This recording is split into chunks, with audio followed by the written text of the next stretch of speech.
pero está muy colorido, eso sí, eso sí. Bien, entonces, los factores intrínsecos, ¿cuántos somos ya conectados? Y porque tenemos que empezar a grabar. Ah, ya está grabando, muy bien.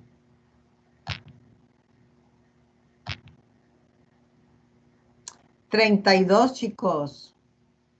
Nos faltan un buen todavía de que se conecten. He estado viendo que con regularidad algunas personas están faltando. Sí necesito que justifiquen su falta. Puede haber diversas cosas ahorita, sobre todo en casa, pero necesito que me estén diciendo por qué no están asistiendo. ¿Sí? Por favor, les encargo mucho, mucho, mucho eso.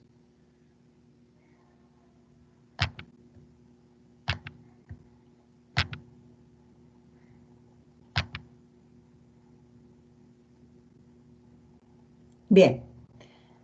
Todos conocemos lo que es el pH, conocemos lo que es el contenido de humedad, conocemos el EH, que es el potencial óxido-reducción, el contenido de nutrientes, los componentes antimicrobianos de las estructuras biológicas de los alimentos. Entonces, estos vienen siendo factores intrínsecos. Yo puedo hablar del pH del alimento y por sí mismo pudiera llegar a ser una limitante para que se pueda contaminar con ciertos microorganismos. Si yo tengo la latita de chiles jalapeños y yo la vacío en un frasquito ahí en casa, y para echarse unas hamburguesas, ¿verdad? Y luego este chile jalapeño yo lo guardo en el refrigerador, pues es probable que no se me contaminen. ¿Saben más o menos qué ácido tiene esos chiles jalapeños? ¿Alguien sabe? ¿Qué ácido creen que tienen los chiles jalapeños?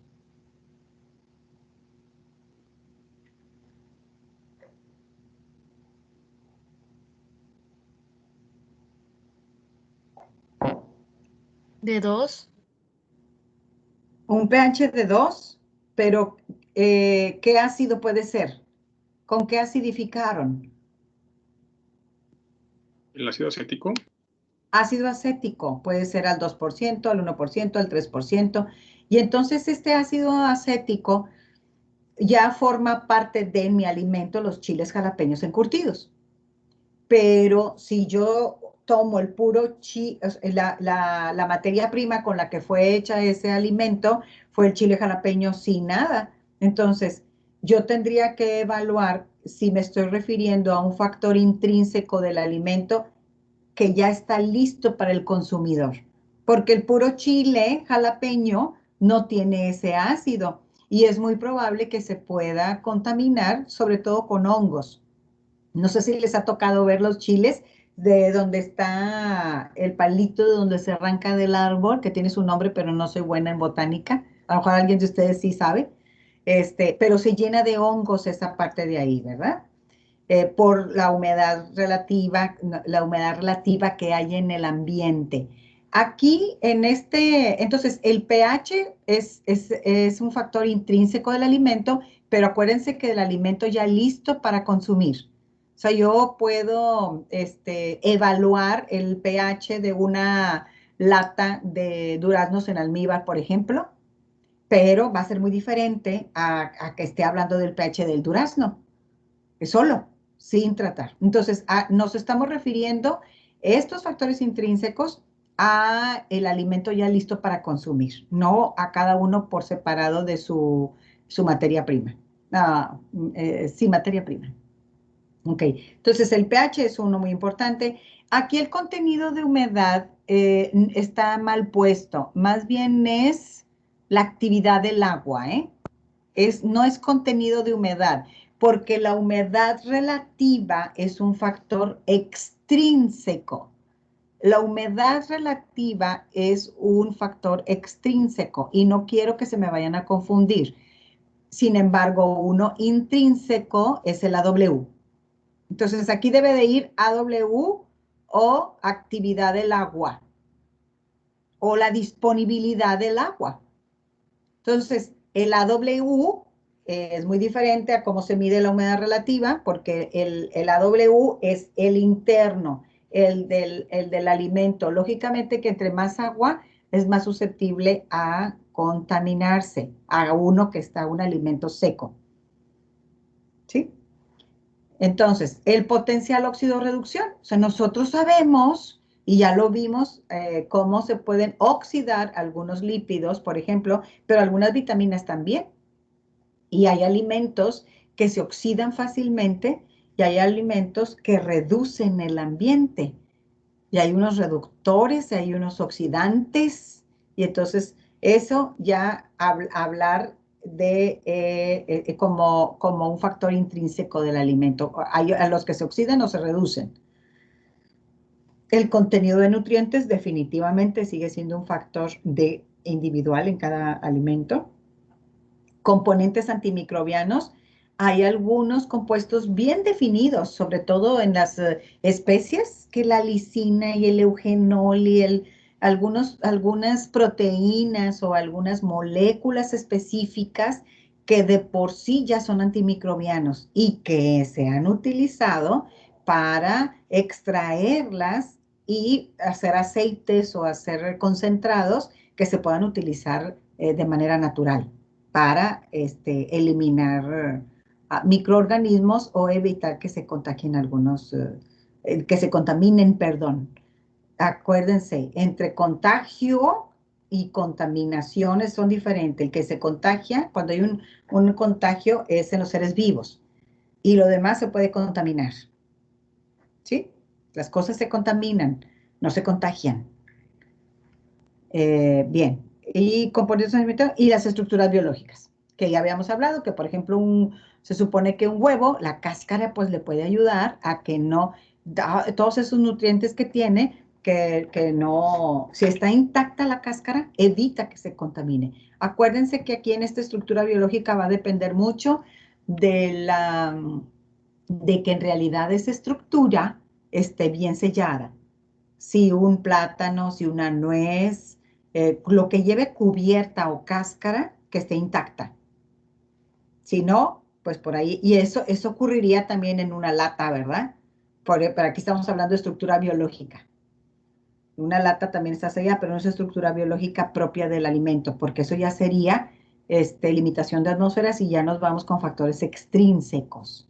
Cuando se trata del alimento de una estructura biológica, es factor intrínseco.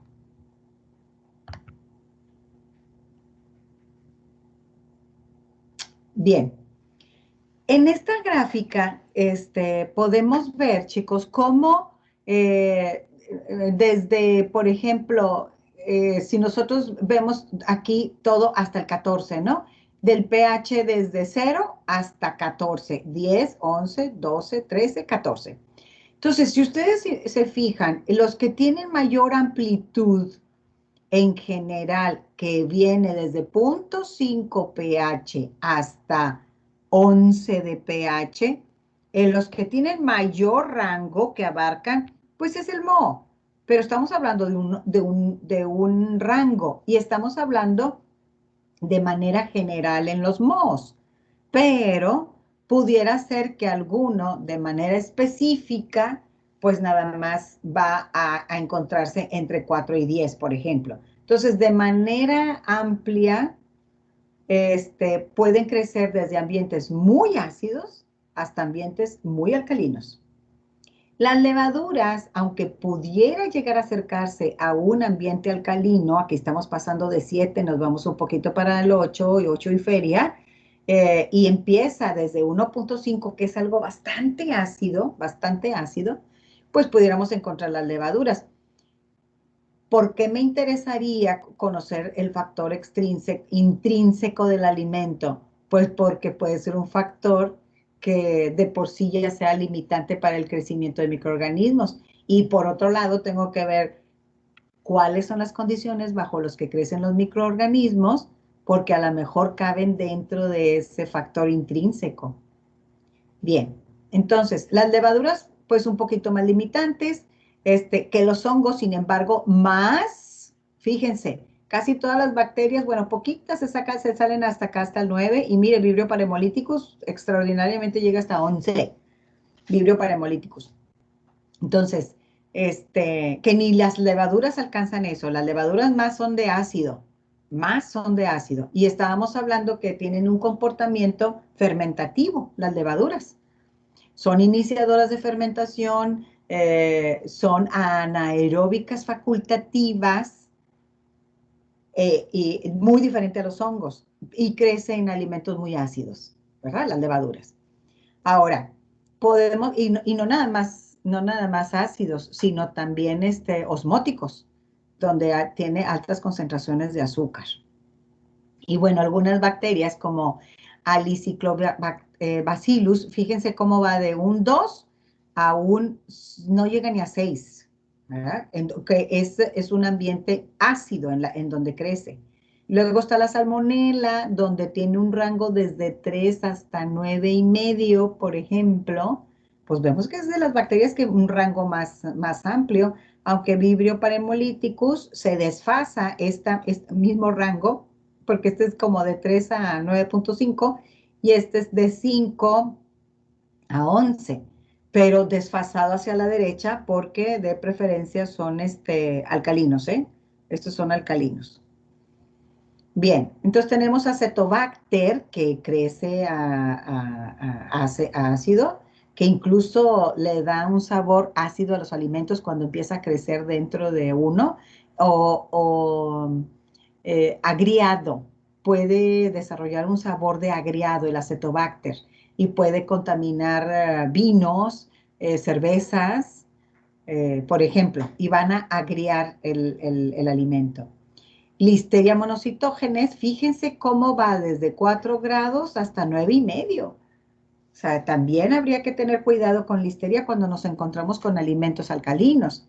Ya dijimos que Listeria monocytogenes, ahí hay otras, Ivanovi y otras, Inocua, por ejemplo, que dentro de estas características bioquímicas que habíamos mencionado ayer, sobre que si es catalasa positivo, que si oxidasa, que todo esto, ¿verdad?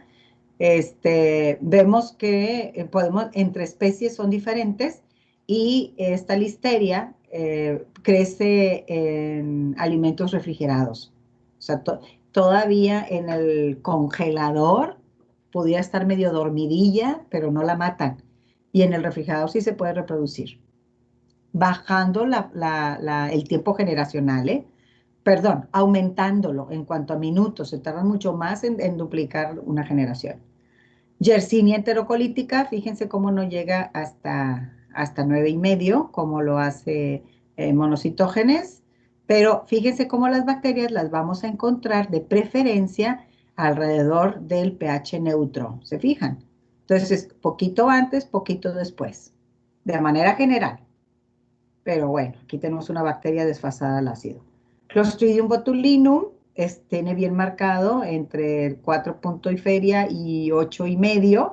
Y en esta dimensión en estos rangos se especifica muy bien en qué alimentos está un ambiente ácido provocado por nitritos, y que puede favorecer a la formación de la espora y mata la vegetativa. Ya entraremos en detalle con esta. Bacillus cereus, fíjense cómo se nos va un poquito más a los alimentos alcalinos. Campylobacter muy reducido el rango, entre 5 o 4,8 a 8 y feria. Estos rangos que estamos viendo, puede ser que en ciertos autores lo manejen un poquito desfasadito, de que digan, no, pues es que Salmonella en tal o cual circunstancia aceptó el ácido.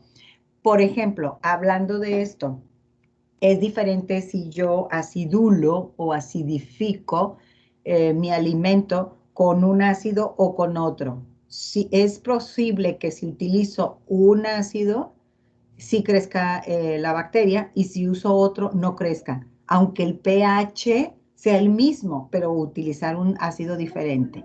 Entonces, aquí sí es importante eso. Entonces, tenemos Campylobacter, entonces, bien reducido su rango.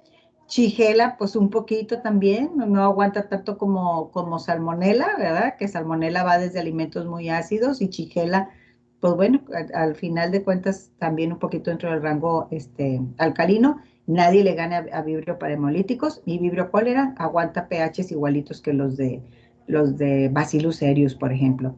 Clostridium perfringens, ahí Clostridium perfringens, fíjense, Clostridium perfringens está aquí y Clostridium botulinum está acá. Entonces, ¿qué pasa? Que Clostridium botulinum todavía un poquitito más ácido y no tolera Clostridium perfringens tanto lo alcalino. Eso es lo que nos está diciendo la gráfica. Les digo, en cuanto a pH, difiere si nosotros utilizamos un ácido u otro, o las condiciones en las que lo estamos haciendo. Entonces puede ser que algún autor diga, agarre un amplio rango, ¿verdad? Mucho más que este.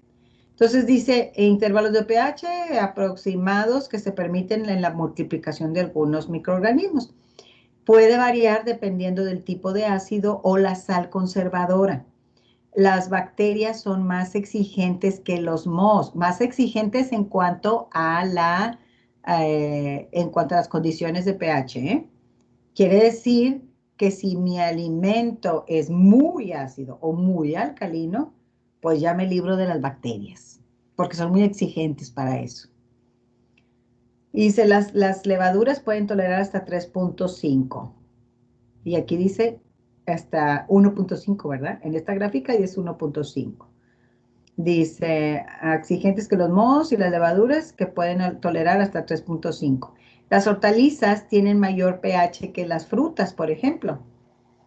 Eh, las frutas son más ácidas, eso es lo que trata de decir.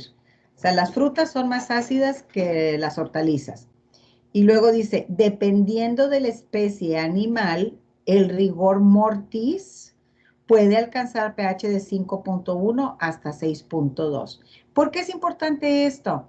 El músculo puede ser susceptible a infección a cierto tipo de microorganismos si está un pH neutro, pero si hay un pH ácido, puede ser que no se infecte de pronto, ¿verdad? No puede ser.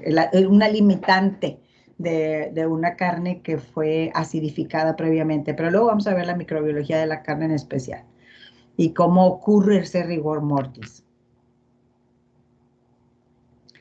Tipos de acidez. Acuérdense que ahorita estábamos hablando de que una latita de chiles jalapeños es una acidez que yo lo hago adrede, ¿verdad? No es una acidez ni biológica ni inherente.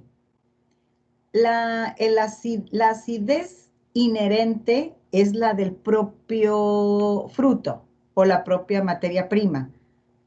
Por ejemplo, yo pruebo un limón y me sabe mucho más ácido a que si me como una naranja o a que si me como un durazno.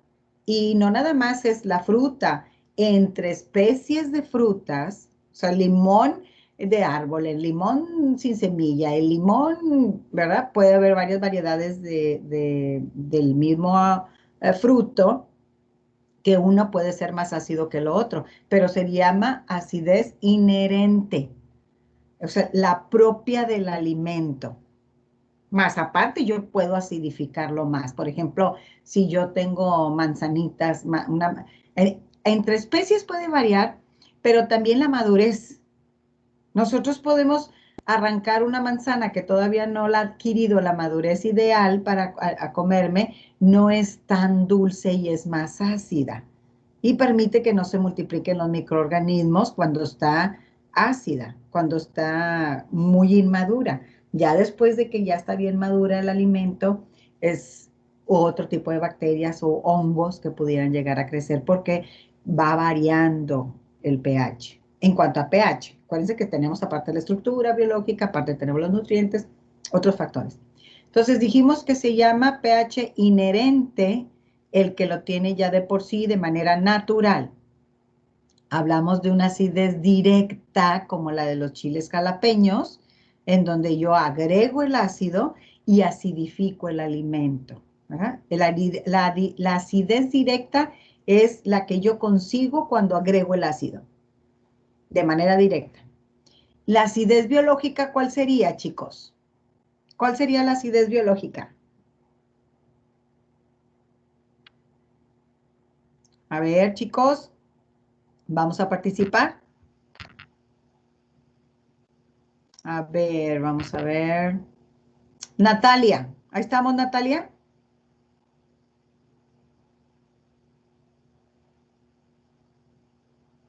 Natalia, me dijeron que las clases virtuales era como espiritismo. Así como Natalia, ¿está por ahí? Natalia, ¿me escucha? Me lo mandaron ayer de que era como estar dando clases de espiritismo. A ver, Edgar, Profe, dígame. bueno, yo le puedo contestar.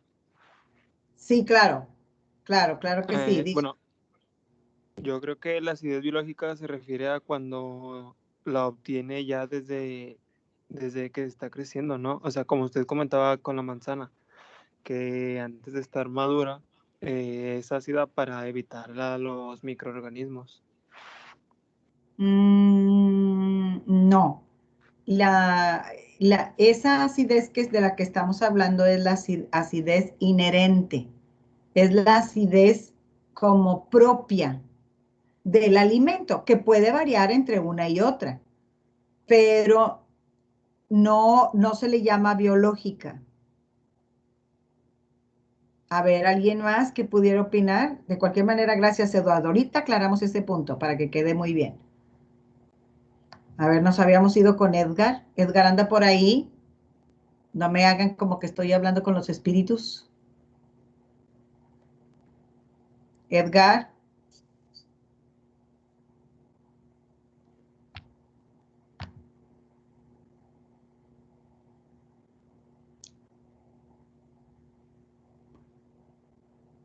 Ok, no se preocupe, Natalia. Edgar, ni el espíritu de Edgar. A ver, vamos a ver. Valeria Vázquez.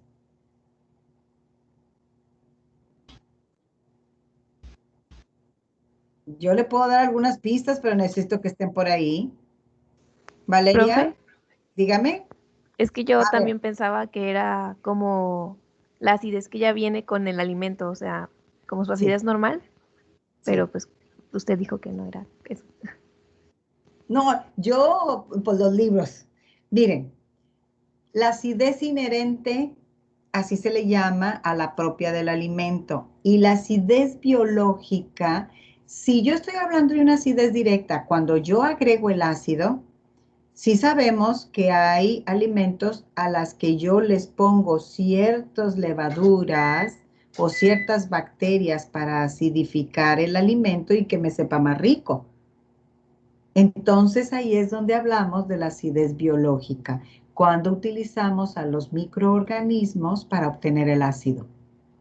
Acidez biológica, utilizo microorganismos para acidificar. Por ejemplo, los lactobacilos o los estreptococos utilizados para la producción de yogurt, que incluso yo puedo dejarlos a que se acidifique lo suficiente para que sea agradable al paladar y los meto en el refrigerador y separa la actividad biológica.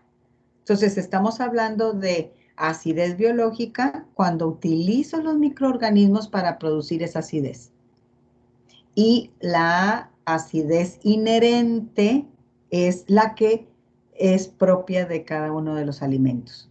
La leche puede tener una acidez inherente, pero si yo le pongo microorganismos para fermentarla o para producir el yogurt, yo ya cambio el pH, pero por los microorganismos, por la presencia de los microorganismos. De hecho, eso sería utilizando cierto tipo de bacilos o de cocos especiales, ¿verdad? Pero también yo puedo llegar a probar una leche en donde los mesofílicos aeróbicos o microorganismos que pudieran estar en el manipulador o dentro de la planta productora del alimento que pueda contaminar, y de hecho el sabor de la leche decimos sabe agrio. Y es por los microorganismos. Es por los microorganismos. ¿Sí? ¿Entendido? Tenemos 3 acidez. Directa, inherente y la biológica. Si comemos algo que se nos hace que un sabor está ácido y tú no lo acidificaste, fue la presencia de microorganismos que lo hicieron. Entonces, hay acidez biológica. Dice, se debe asociar al pH a la actividad de diversos microorganismos. Así es. Edgar, ¿todavía no regresa Edgar? Les digo, hasta me voy a grabar para mandárselos a mis compañeros maestros de que sí son clases de espiritismo. Edgar nunca se apareció.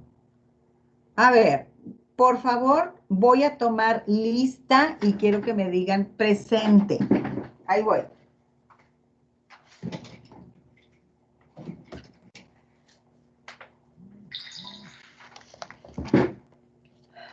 Hay algunos que, como su compañero Esteban, que ya saludó por acá, o que no tenemos el audio, como su compañera Natalia. 273. Muy bien. Valeria Aguilar, ¿anda por ahí? Sí, presente. Gracias. Juan Carlos. Sí, profe, aquí estoy. Ándele. No pueden poner la pantalla, ¿verdad? Pero ya ahí estamos. Entonces, hoy es viernes, puntito y puntito. Valeria Saraí. Presente, profe. Frida Camila. Gracias. Salma.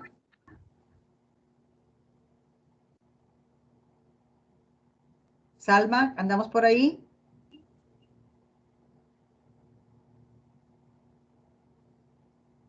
Falta. Beatriz Adriana. ¿Dónde estamos, Beatriz Adriana? No, hombre. Sí, de plano, puros espiritismos aquí. Alondra. Presente, profe. Gracias. Samantha. Ya estamos por ahí, gracias. Cielo. ¿Dónde estamos, Cielo?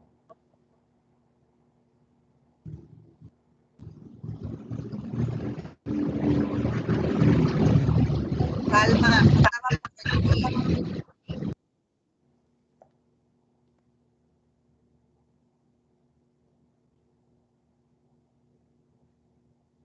Cielo, ¿no anda por ahí? Cielo es la que más me preocupa, lleva puras faltas. Miguel Ángel.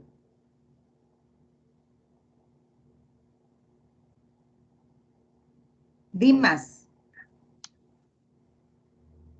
Sí, gracias Daniela, sí, tienes razón. Miguel Ángel, faltota. Carolina Domínguez. Ay, aquí estoy, maestra. Ricardo. Ricardo Esquivel. Presente, profe. Rainier Alberto. Presente, maestra. Daniela Guadalupe. Presente. Valeria Naí. Presente, profe. Saneli. Presente. Saneli ha tenido varias faltas, ¿eh? Sí, profe, es que creo que la clase pasada se me olvidó poner presente en la asistencia, pero sí he venido a todas las clases. Y creo que Sí, la primera clase que fue también laboratorio también. la tiene como falta, sí, tiene Sí, falta. pero sí he venido a todas. Sí, no lo dudo, pero a veces si se les pasa a poner presente es porque no están escuchando cuando yo les digo pongan presente. Sí, Si ya se sé. les pasa es porque no están en Ujú. la clase, ¿sí? Muy Ok. bien. Esteban, Presente, profe. Natalia Aide fue quien ya me respondió, ¿verdad? Abigail, no, perdón, Viviana Abigail, Presente, maestra. Chelsea Carolina, Presente. Cintia, Yael.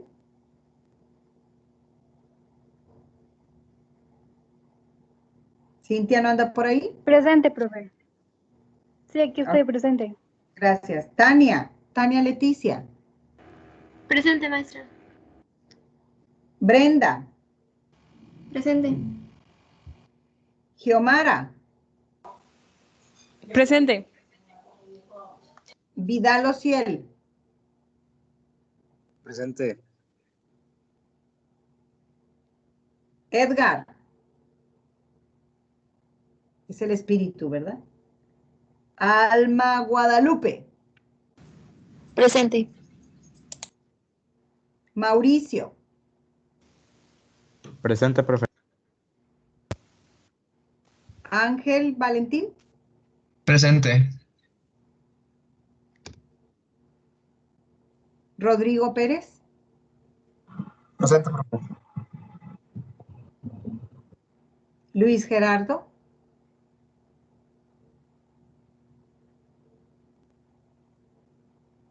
Laura Natalia, Presente, maestra. Eduardo Rodríguez, Presente. María Guadalupe, Presente.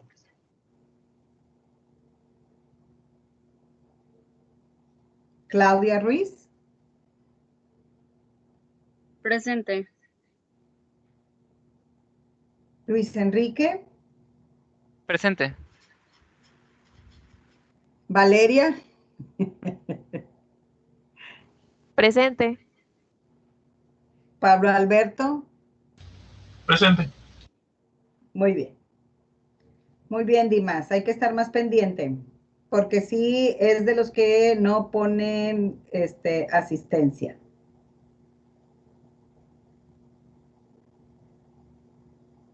Ok. Muy bien. Gracias, chicos.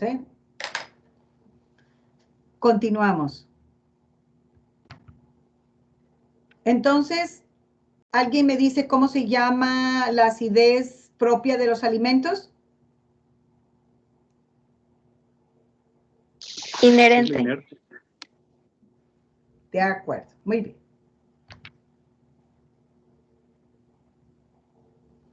Vamos a conocer aproximadamente el rango aproximado, perdón, del pH que podemos encontrar en los alimentos.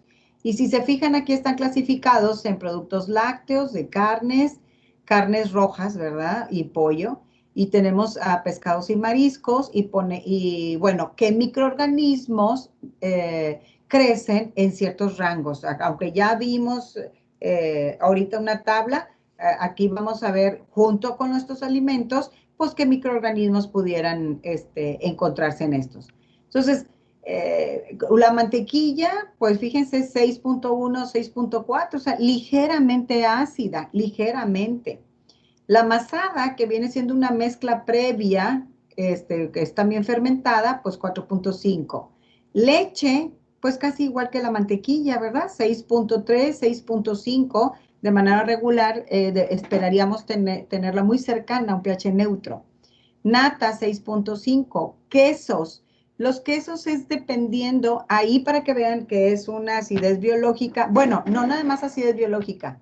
El queso podemos hacerlo también con ácido de manera directa o añadido, ¿verdad? También se puede hacer. Se puede hacer acidez directa o acidez biológica. Entonces, dependiendo del tiempo en que los microorganismos estén o el ácido con el que vamos a acidificar, pues es 4.9, 5.9. Entonces, ¿qué microorganismos pudieran crecer aquí en el queso? De manera regular, en el refrigerador, cuando ven un queso que tiene ahí algo de tiempo, ¿qué microorganismos pueden encontrar? Hongos. Hongos, pueden ser hongos. Y los hongos dijimos que tienen un ambiente estricto aeróbico, ¿verdad? Bien, las carnes, pues depende dice aquí que vacuno y picada, puede ser mucho más ácida, por ejemplo, y tenemos un 5.1 a 6.2. Estamos hablando de ya el músculo de la carne, ¿verdad? No, el músculo no, ya cuando se le llama carne, lo que nos vamos a comer. Jamón cocido, 5.9, 6.1, la ternera, pues 6, el pollo entre 6.2 y 6.4. Fíjese cómo a pesar de que vemos aquí, lo que pasa es que la carne en trozo debe tener un pH más alto, que esto. ¿Se acuerdan que habíamos platicado que la carne picada pudiera ser más susceptible a contaminación, pero más que nada por los huecos de aire que pudiera haber en una carne picada o carne, perdón, molida, o que pudo haber pasado por el equipo que no se haya limpiado muy bien y que esté saliendo con una contaminación cruzada de que no haya tenido una buena limpieza y se esté aerando porque va oxígeno por ahí. Y bueno, lo que tiene mayor superficie de contaminación, la carne molida. Esta es la carne picada. El pollo 6.2, 6.4, hígado 6 a 6.4, pues no sé a quién le guste el hígado. Hay mucha gente que sí, ¿verdad? Hígado encebollado, bien delicioso para algunas personas. En cuanto a los pescados, pues va a variar va a variar en las especies y eso igual ocurre también como frutas y verduras. Aquí fíjense el pescado 6.6, 6.8. Entonces, acercándose un poquito más a un pH neutro, son más susceptibles a la contaminación por todos los microorganismos, por todos. Pero ya favorece también a las bacterias que son un poquito más exigentes en el pH. Almeja 6.5, cangrejo 7, neutro completamente. Las ostras de 6.8 a 6.3, el atún 5.2 a 6.1, las gambas que son como si fueran camarones, pero grandes, más grandes, 6.8 a 7, salmón 6.1, 6.3, el pescado blanco 5.1 y un poquito más ácido. Y si nosotros analizamos el crecimiento, por ejemplo, de Clostridium botulinum A y B, este es el tipo de la toxina, vamos a ver de que va a crecer de forma vegetativa y producción de toxina mayor de 4.5, mayor de 4.5. Y podemos ver que muchos alimentos pues caen en ese rango, pero ¿cuál es la diferencia con Clostridium botulinum? ¿Qué necesitaríamos aparte para que crecieran estos alimentos? Además de un pH mayor, ¿se acuerdan? ¿Que fuera anaerobia? Que fuera un ambiente anaeróbico. Salmonella, pH 4.1, crece con AW y temperaturas óptimas. Fíjense cómo si yo le muevo algún factor intrínseco y aparte un extrínseco, si yo se los pongo de manera óptima, por ejemplo, si yo sé que Salmonella crece alrededor de 35, 37 grados, entonces la pongo en temperatura ideal de crecimiento, que es un factor extrínseco, y luego que dice aquí AW, lo pongo en un alimento que contiene, o sea, que su actividad del agua, pues a lo mejor es de un 95%, no, 95, no se dice por ciento, que es ideal para Salmonella. Entonces yo puedo llegar a bajar su rango de tolerancia en ácido, porque le estoy poniendo dos factores de manera óptima. En cambio, si yo el AW se lo bajo a 85, si la temperatura se la pongo a 28, pues el ácido, el aguantarme el pH a 4.1, a lo mejor no. A lo mejor ya el ácido termina si yo manejo ese rango de ácido, pues la va a matar. Porque ya tiene otros dos parámetros que no están dentro de sus valores óptimos. Entonces, podemos jugar con estos si yo unos los pongo óptimo para el microorganismo y nada más un solo factor se lo muevo, es probable que se me haga un poco tolerante a ese que le estoy moviendo. Porque todo lo demás le estoy poniendo las condiciones adecuadas. ¿Qué es lo que ocurre con lo que reportan algunos libros, algunos autores que hacen los estudios? En donde, oiga, no, es que este microorganismo que crece a pH 4, chis, a mí no me crece. Bueno, es que bajo esta condición, este medio, el otro, que también pudiera ser que los autores manejen rangos distintos a los que estamos viendo aquí. Por ejemplo, la mayonesa tiene 4.5, dice, y a 4.5 se inhibe dentro de la salmonela. ¿Alguien me puede decir por qué? ¿Qué característica tiene la mayonesa que le estoy moviendo otro factor? AW menor. AW menor, así es. Así es. Entonces ya no aguanta el 4.5. Cuando bajo otras circunstancias tiene me pudiera aguantar hasta 4.5. En ese sentido es como me gustaría que pudiéramos analizar los conceptos que estamos revisando, pero que podamos ser capaces de llevarlo a la práctica, a poder solucionar un problema. A eso estamos llamados los microbiólogos o los QVPs, que podemos desenvolvernos perfectamente en un ambiente de microbiología. A aplicar el conocimiento en el área del consumidor. Staphylococcus aureus crece y forma la toxina a un pH de 4.0 en condiciones óptimas. Sin embargo, dice, en jamón el pH no lo aguanta tan bajo, sino que nada más hasta 5.6. Y aparte no forma la toxina.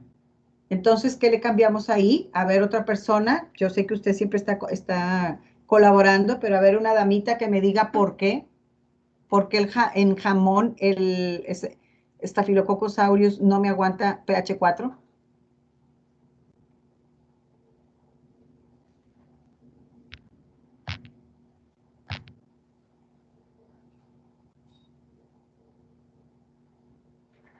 Xiomara, ¿por qué pudiera ser?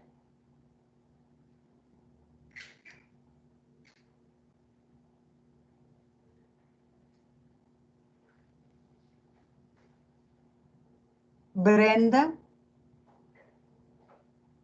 por el AW, dice su compañero Ricardo.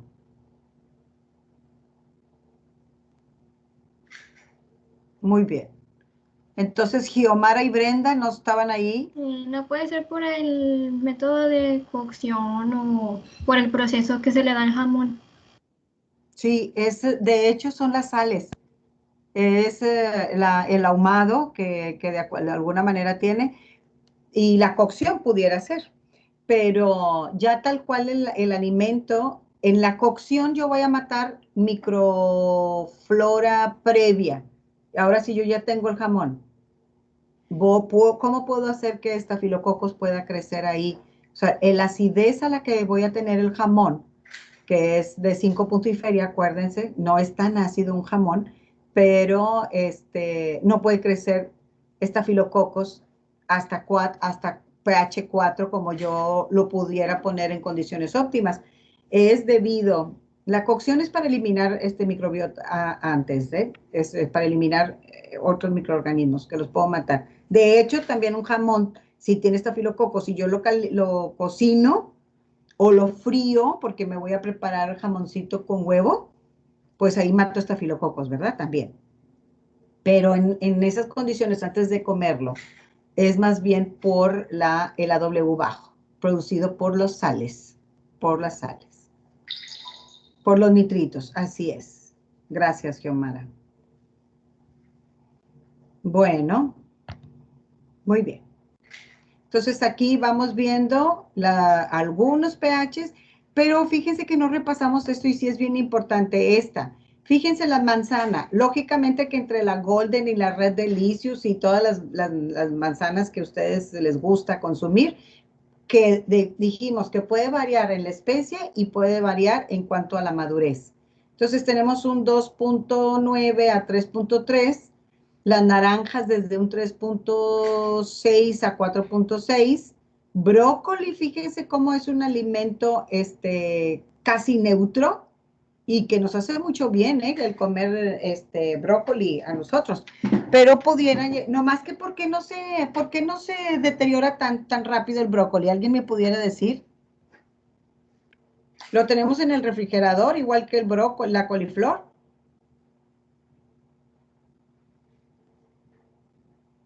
A ver, bueno, ahorita lo piensan y me dicen. Porque no tiene tanta agua.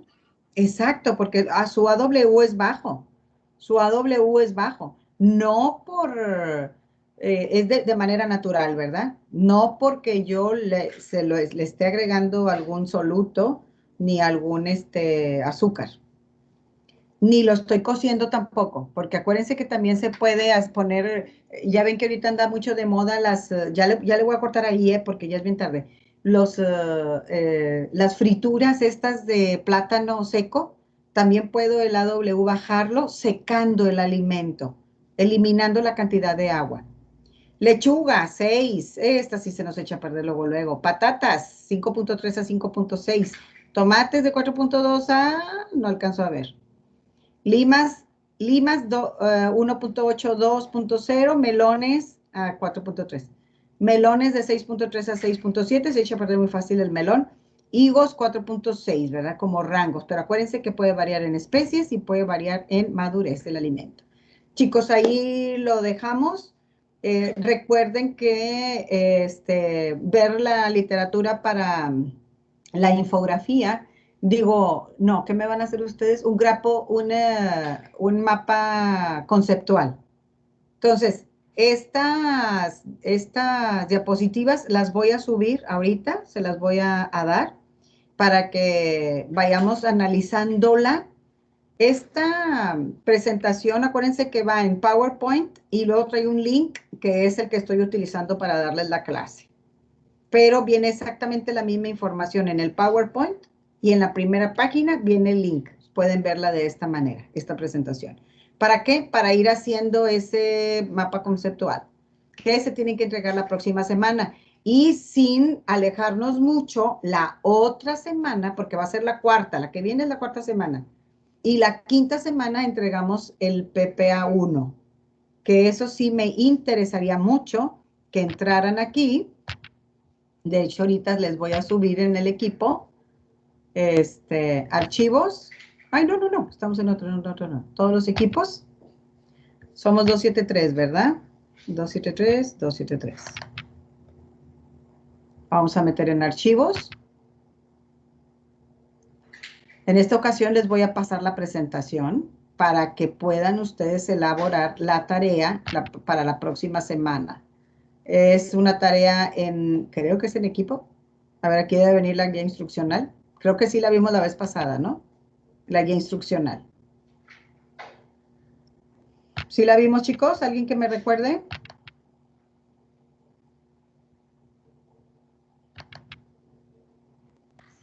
Yo no recuerdo, maestra. No.